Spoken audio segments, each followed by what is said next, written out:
Hello, good evening. How's everybody out there? My name is Doc. Also, I go by the name Ron, RON, like the pro wrestlers, all caps, no last name. And joining me today on this lovely day, this is Caden from the Southern Fried Wrestlecast. How you doing, man? Greetings. I'm doing good. Ron, doing great here. How's things on your end of the tin cannon string? Uh, it's it's going good, man. It's about 66 and cloudy out here, so I'm in a good mood. Last week it was like almost like 100 degrees, and I was burning, and now I'm like it's a little chilly. Well, California chilly. So what can you do, man? Yeah, So I hear you. yeah, man. Uh, so why don't you go ahead? I have a question for you. You don't have to answer it. I mean, you do have Sure. to answer it. So like, how did you become a fan, man? How and when did you become a fan? How I became a fan? Very interesting. I am actually a second generation wrestling fan. My father was a huge wrestling fan during his time. Uh, I'm originally from Tennessee, so Memphis wrestling, like he went all the way back NWA Mid America time when he was a little kid, and watched it as transformed into CWA when they came about and took over, and USWA. Uh, for me, yeah, I kind of just grew up into it. Memphis wrestling, WCW, and WWF at the time. Yeah, I've been watching since I was just a little kid. First couple of memories I have is running around in an old yellow windy shirt and emulating Hulk Hogan, ripping it off like like Mega Powers was going on. I wouldn't do that much anymore, Oh, but yeah, I that's where my memories come from. I've been watching for a very long time. oh man, that's cool, man. Well, like I have the same kind of thing. It was actually my mom. She was the one that introduced me to Hmm. pro wrestling. She was big. I get because like my uncle brought her here from the Philippines, so she had the armed forces. I guess they had armed forces network back then. So she was watching WWF, and her guys were Oh was wow. Bob Backlund, and she did watch NWA, but she was like. Oh man, this is embarrassing to say. She was a Fed head from the start, and I guess she passed that on to me. And I get it. I get you it. know, sometimes you have like those parents that kind of encouraged your hobby, like my mom did.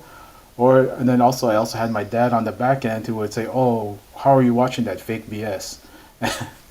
And it's cool, man. It's cool. So like, what was it about the wrestling that kept you in it? Because I know like sometimes your parents can like force something on you. Like my dad forced the Lakers on me, and I guess I'm Lakers till I die. But like, Hmm. how did you really get into the pro wrestling? I guess for me, I mean, it was kind of a way to connect to my dad. When I was growing up, he used to work like a lot of night shifts. He was a prison guard for a long time. He worked a lot of factory jobs, usually the graveyard shift. So when he was around, like our big connection was video games and wrestling. So for me, that was a good way to just connect to my dad. And yeah, That's sweet, when I man. think about professional wrestling and like where it comes to, yeah, it's that connection to my dad and you know everything he showed me, and later on in the 2010s, showing him New Japan Pro Wrestling, Mm. which was really such like it gave him a little twinkle in his eye. He was getting a little tired of the WWE at the time, and he said New Japan was just the professional wrestling it felt like he kind of grew up on, and I was like, yeah, it's pretty awesome. The sports like presentation is great for the big boss dad. Sorry. Oh, it really was. Because like you know a lot of times if we like talk to our parents about it, oh, it's cool that you're also a second generation wrestling fan. Because like when my mom would also talk about like stuff, it's like she thought it was really a fight to the death, and I thought that's funny that she was thinking like, cause like I'm not sure if my grandma was humoring me about like seeing like Eddie Guerrero and Rey Mysterio fight over the custody of Dominic, and she thought it was real, but she acted like it was, and that made me feel good. And yeah, Oh man. yeah. So like you grew up watching WCW, and I know like on and other Hmm. things. So like I know like on your guys' show, you guys usually like hit up like subject to subject. Like oh, what I think the last thing I heard you guys doing was greatest heel turns in pro wrestling, and like Yes. Yes. I always like try to like have a vision like because for me I actually had like my brother and my cousins to like soundboard off of because we all grew up well I kind of forced everybody to like wrestling because I was that kind of Mm. psycho and not psycho but and like for you man you shared this with your dad and it's nice that you shared it for him also like in the present time with New Japan and like what was it was it the action was it the acting was it the looks I'm a body guy, so I love looking at these big muscular bodies. So like, what was it about it for you, man? Was it like all of that together, or what's like the? I've never really thought like what like kind of hooked me and what kept me going. Um, Obviously the promos, like the charisma a lot of the people had, especially back in the day, like the stuff they would just come up with. That was always something. The matches, and and a lot of people like work rate and they love a great match. It's, Sometimes for me, a not so great match will get me just as entertained as a really good match. Oh yeah. I have an external hard drive of like WCW Pro and Worldwide and Saturday Night from the '90s, and like if I see like Scott Norton versus Nasty Ned on Worldwide from '97, I'm going to enjoy that because one, I like Scott Norton. Two, it's a fun little squash match. Oh yeah, It's I always love like that that. physicality that you kind of like. Yeah, no, Yeah, Scott Norton. He was so great. man. I understand why New Japan pushed him as hard as they did, but it's a Yeah. shame he never became as huge here. Uh, He really could have if he was about 3 or 4 inches taller. he was so freaking awesome in Revenge too. Just hitting lariats and shoulder Oh, breakers he with him in was. Revenge. Oh, I love that. I love that. He really was. Yeah, man. You know what's for me? I actually grew before like I discovered cable. I was just watching like the WWF tapes, like Hulkamania compilation Mm. and all that. But like, and I think my first real memory of live wrestling was Damien getting crushed by Earthquake. That's one of my weird core memories in my head. Oh wow. Like I don't remember anything else from like my real childhood except for like I remember feeling the dread and sadness of seeing the snake get squished, and that's something me and my brother would share.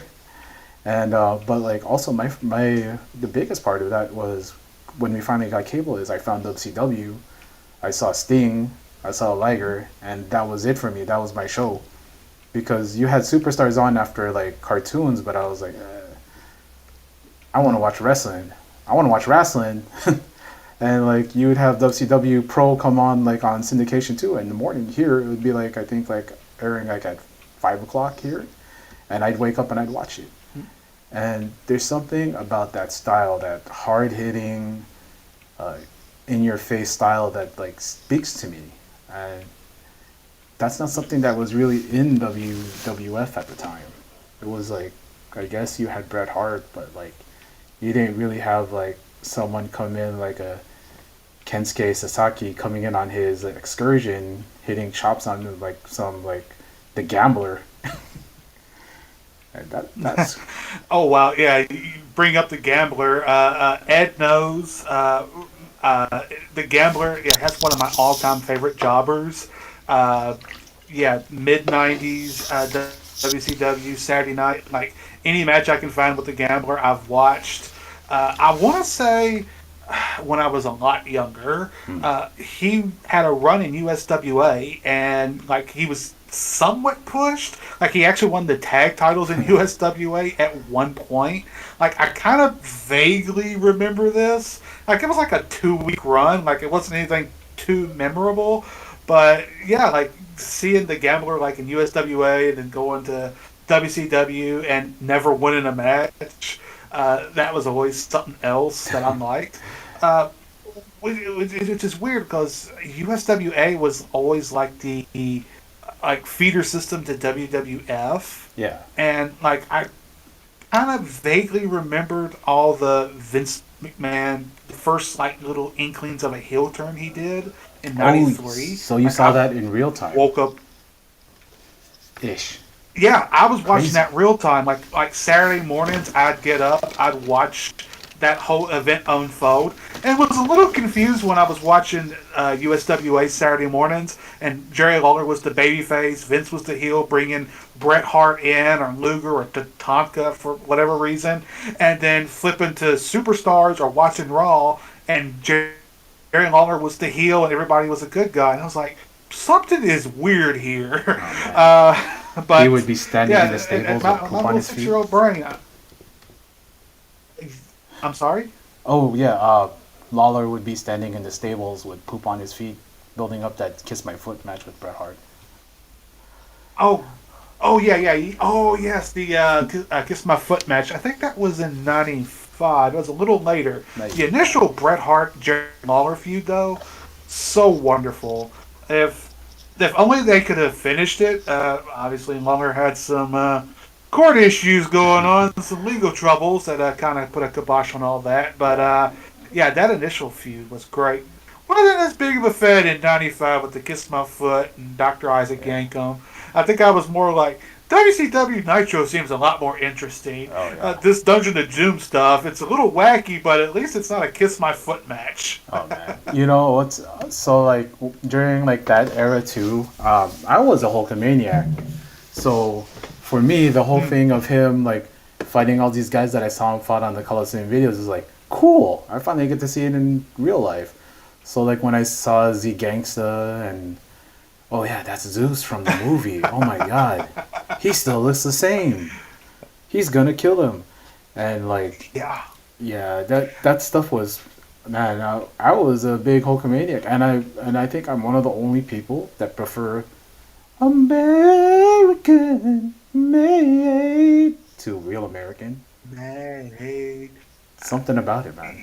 you know, like real American. I'll say this much about American Made. It is the best Jimmy Hart version of a song ever.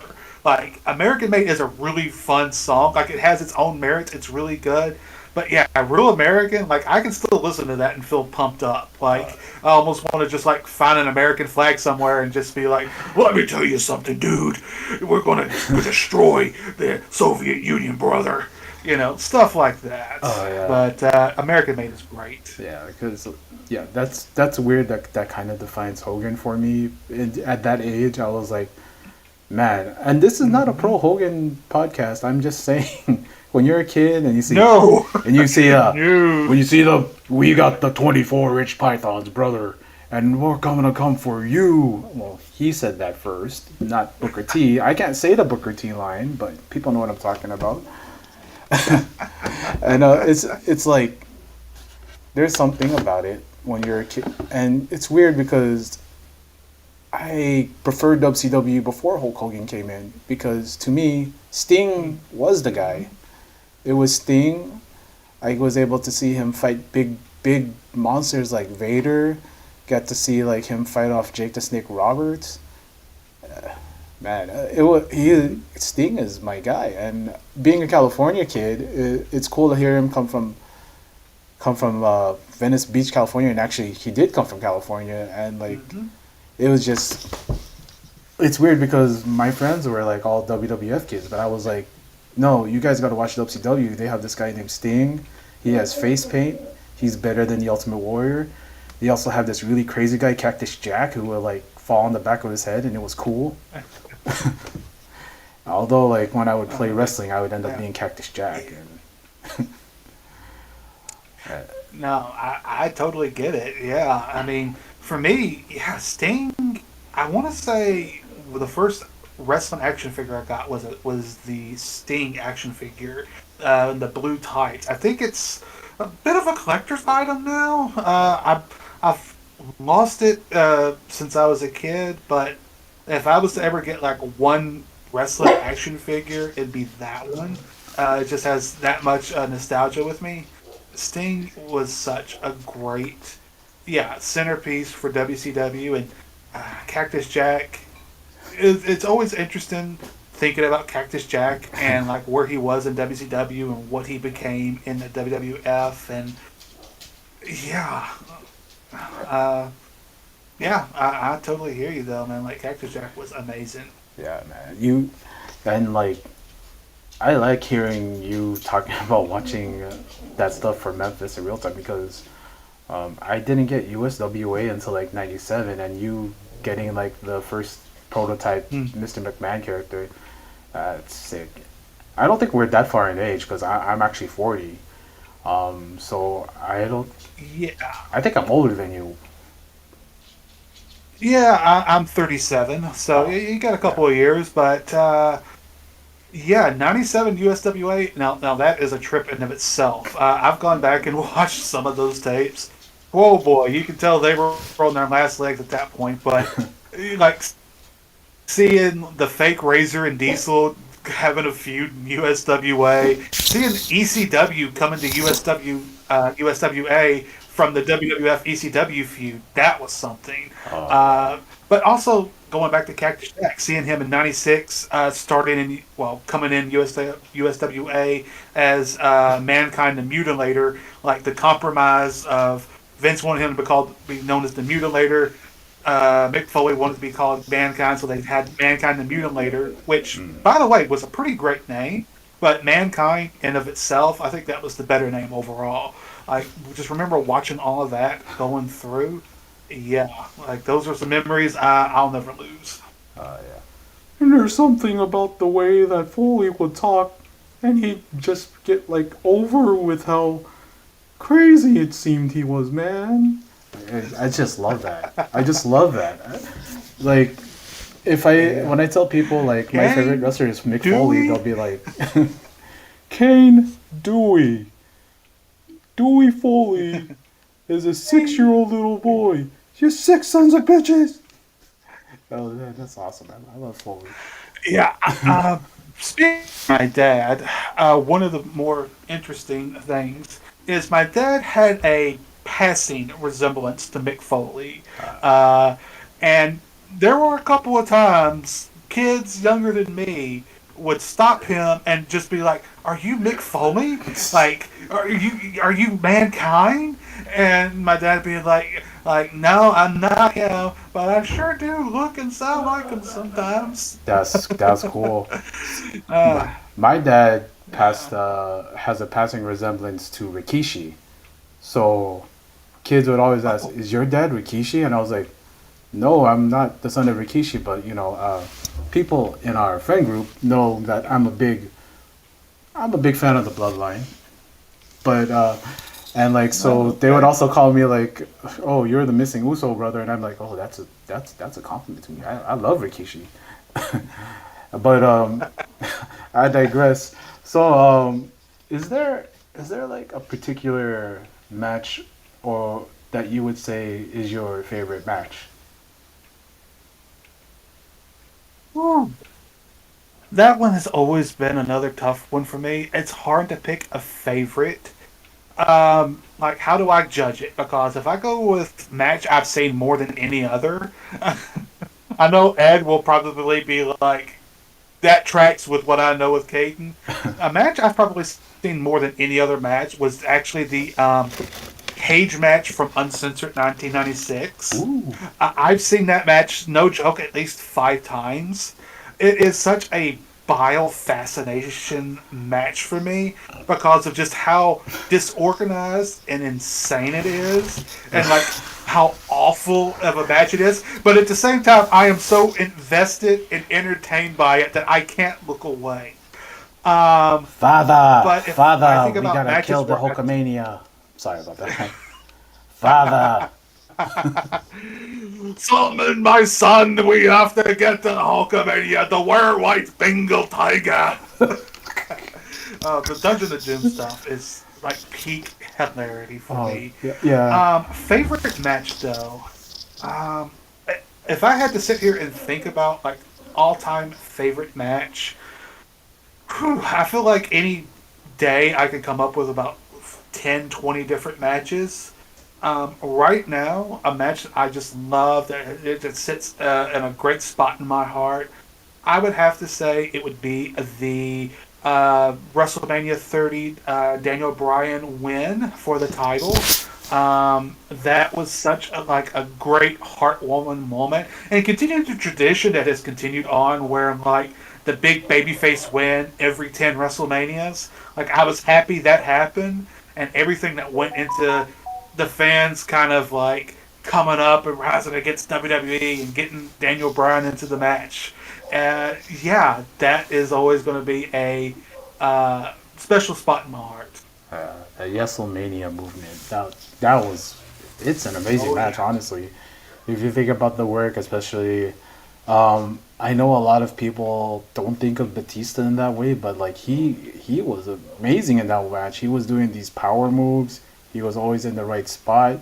He was playing up his role as the big bad monster who's coming to take his belt back, and and then you got, Oh yeah. yeah, man, you got Randy Orton playing the snake, the viper, the apex predator. When you build a wrestler from the ground up, they all look like Randy Orton. Oh, sorry, I get into that. It just comes out. It's okay. It's all right. Yeah, yeah. When I think about everything that went into that, like I kind of do feel bad for Batista because I feel like he got a raw deal in hindsight, and like none of what he did was his fault. Yeah, Like he was just in a bad spot booking wise. He just had like a bit of a raw deal, but he made the best of that situation, and we got Blue Tista out of it, which I think is always gonna live on in infamy. yeah. I love that. I love the little queen wave he did at the end of the whole thing. Uh, that that guy. Uh, I don't know if anybody ever told you, but like he's pretty much my idol because once I Mm. found out that he was Filipino, I was like, oh, okay, I like this guy so much. But yeah, man, that's a great match. That's a great match. That's and it's not just a great match; it's a great moment. It's a great celebration. It's a good culmination. Even though they fell into it on accident, it's a good It culmination of really like is. the last year of like Brian Danielson's whole his character arc. It's like up and down, and then it ends in that moment. Oh, yeah, yeah. And, I mean, that was a great way to kind of finish everything off. I mean, the after everything that happened, I mean, you can say what you want. Obviously, they didn't want it, but boy, they can't take that moment away. No matter how hard they tried. Yeah. And I know like I brought this up a little bit earlier, but another like thing I wanted to Hmm. ask you specifically because I love your guys' show so much. Like it's possibly it gave Well, me the thank you. inspiration for this, and a part of that was when you Really guys were, nice to know. oh, you have no idea, you have no idea, man. And I told Ed this in confidence, like that you guys were the reason I had like the gumption to get and go and do this, but you guys had an episode on wrestling video games, right? And I Oh know yes. we could talk about who had the best whatever, but like, who had what game has the best finisher of all of them? Who had the best animated finisher? Ooh, that is a good question. What game best animated finisher? Whew, that is. You gotta give me a minute to think about that one. Of all the ones, I mean, again, I feel like the bad thing for me is I kind of stopped playing wrestling video games, at least the WWE ones, after I think WWE 12, You maybe miss nothing. 13. You're missing So nothing, brother. I, I, I know there's so much I've missed out on. EWR kind of fills that wrestling void for me when I do want to do it. But I'm just trying to think. Thinking on what I do know, I want to say my favorite finisher. I think was the Osaka Street Cutter from Here Comes the Pain. Oh yeah, yeah, Like yeah, it was yeah. like a back. Yeah, it was like a back move, and the dude flipped him around and did practically a stunner on him. Like that was always my finisher. I thought that was the coolest thing ever. Yeah, it's cool. That's like one of the sickest moves. Like you do a reverse suplex ending in Oh that. yeah. Oh, I love that. Hmm. Personally, one of my favorite finishers is um, the toss-up diamond cutter from Revenge that you would hit from the Irish whip. Okay. Yes. I love that because of like Yeah. you do pop boom and then like he does like the dance after. Oh, it's so cool. He gets up and like it just captured everything I wanted like in wrestling. Oh man, I'm really happy you you That's a gave me good this one. interview, Caden. Like honestly, I knew it would be a hit for me, and I know it sounds like I'm marking out because I kind of am. So and like my I usually end these things like on like a sweet note, and that is Okay. because whenever I eat dinner or go out to eat dinner, I always have to end it with dessert. And my question for you Yes. is, what is your favorite dessert? First, before I answer that question, thank you for all the kind words and send your market out for me. I gotta say, doing a little podcast with our viewership, it's a different feeling for me hearing that someone's market out talking to me. I always feel like I'm just a bit of a schlub kind of guy. I've watched wrestling forever. I'm weird. I might occasionally have a funny line here or there. Half of what I say on my podcast is just trying to make Ed break. Uh, that has always been my little game is seeing what I can say to make him laugh. So the little insight to how my brain works for the show. As far as a favorite dessert goes, I am a big fan of peanut butter cake. I love peanut butter cake. My mom used to make that for me every birthday. Peter Pan peanut butter. Uh, Always loved it. I've made it a couple of times myself since I've moved away from Tennessee, and I can't quite get it right, but it's still my favorite. Oh man, that's that's fantastic. My wife always makes me a peanut butter Elvis pie for my birthday, and she knows I Ah, have. okay. Well, she knows I have diabetes already, so but she also knows that she's on the life insurance. So hey, if I'm gonna go out, that Interesting. I'm gonna take your peanut butter cake suggestion, and I'm gonna bring that to my wife and see what I can make happen. But yeah, man, I really appreciate you coming on to my show and giving me the time because I know in life Of the course. only thing that's real are the miles. Only thing that's real are the miles and the money, brother. Yeah. Yeah, okay. What are you going to do about it? The only thing real is the money and the miles. Yeah. Hey, yo, just going into improv. Like something about doing those Pretty voices. These much. wrestler voices are just so like freaking easy, brother. You know, or like Hulk Hogan's like shoot Yeah. voice talking to like, Andre looked like he was gonna die, and I didn't know if he was gonna put me over. But yeah, man, thank you so much for coming on. I Oh, appreciate yeah. this, and it's been a pleasure, man.